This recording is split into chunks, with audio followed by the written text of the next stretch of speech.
سلام، اینجا چنل شکم ایرانه. من نوید هستم. امروز میخوایم با هم قلیه یا قرمه، غذای محلی روستای تاریخی ابیانه رو درست کنیم. همراه من باشید. به به، مزه طلا میده.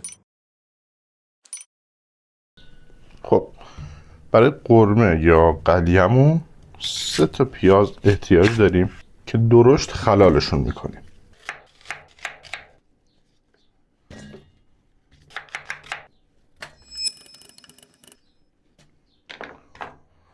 ببینید این تهاشو نزدم.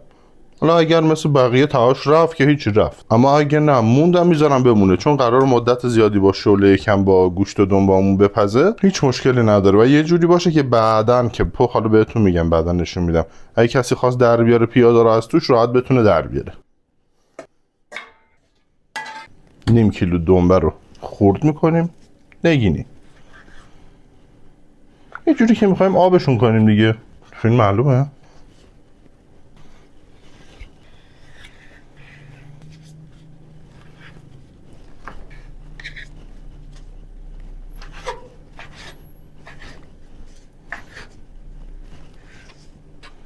نگینی من یه مقدار درست شد.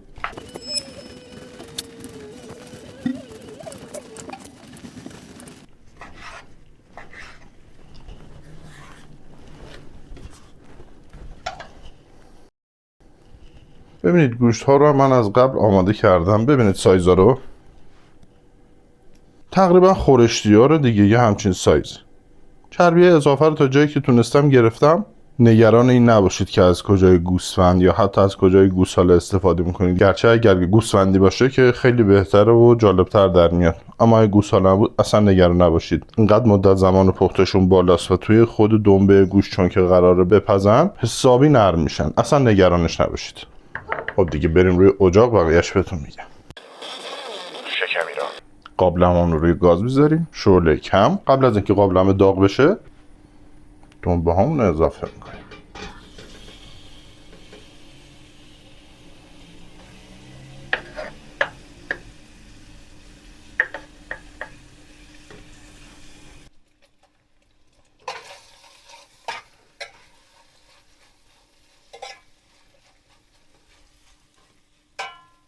این اولای کار مدام هم بزنید، یعنی یه تکونی بدید تا روغن اولیش آزاد بشه، دیگه بعدش کار راحت میشه. اما شعلتون کم باشه. کلا اگر توی فیلم معلوم باشه دیگه کف کار روغن در اومده. کاشف و عمل اومد که اگر درشو ببندید بهتر هست که بدتر نیست. خب تو این مرحله دیگه کافیه. دنبه‌هامون دیگه چیزی واسه دست دادن ندارم. بمونه الکی روغن دنبه‌مون حرارت میبینه و حالا خوب نیست دیگه. الان دیگه تموم شد کارم. اینا رو در میاریم، خود دنبه ها رو در میاریم.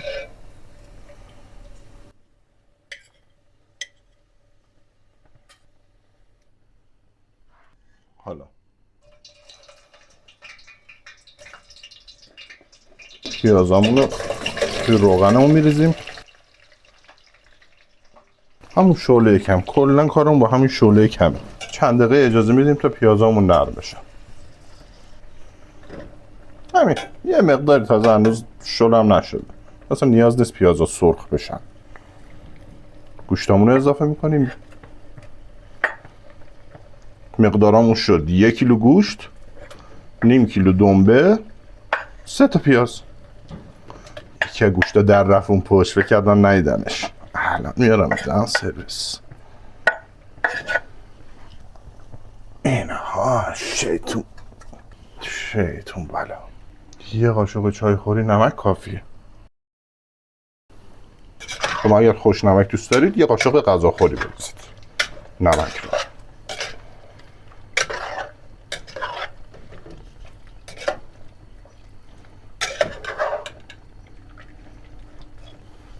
این الان دیگه در قابلمه‌مون رو میبندیم با شعله خیلی کم. الان من جابجاش میکنم، میبرم شعله کوچیک‌تر. حداقل 4 ساعت بعد بپزه. درشو میبندیم. بعد از اینکه پخت میبینمتون.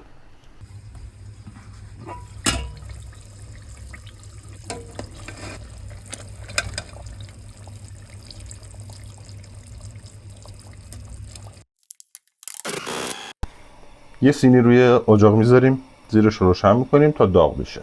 داغ که شد زیرش کم میکنیم، کم نه، یه کمی رو به متوسط. بعد یه مقداری از این روغن دنبمون میریزیم توی سینیمون.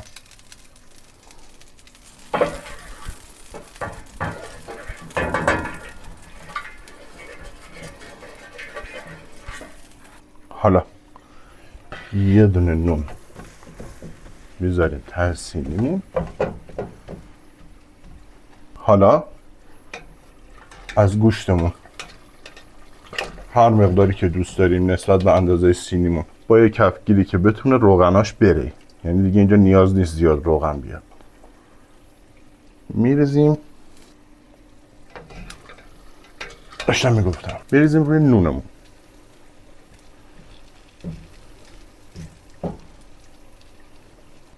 حالا یه مقداری که حرارت دید، نمیدونم مشخصه یا نه، زوم کنم. میبینید نونمونو به این مرحله که رسید، نونمونو تا میزنیم. بیا اینجوری گوشتا رو فشار میدیم که له بشن.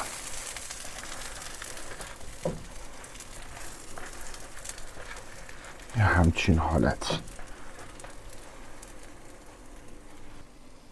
الان دیگه فقط میمونه سرخ شدنش. اینو دیگه میکشم وسط، صبر میکنم تا یه کمی تهدیگی بشه اون زیر نونمون. بعد برش میگردونم، این برش هم همینطور میکنم، اون برش خوب باشه.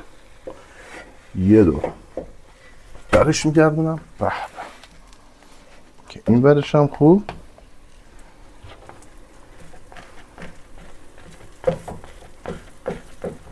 به قول معروف این برش هم خوب تهدیگی بشه. بوی زندگی میاد، بوی طلا میده. نگاهی بندازم. خوبه، عالی شد. بریم سراغش. شکمی را به ببین چی شده. خب بریم سراغ زدن بر بدن. من از اینجاش میخوام. وای گوشت رو نگاه کن، گوشت رو ببین. نخوام خالی بخورم.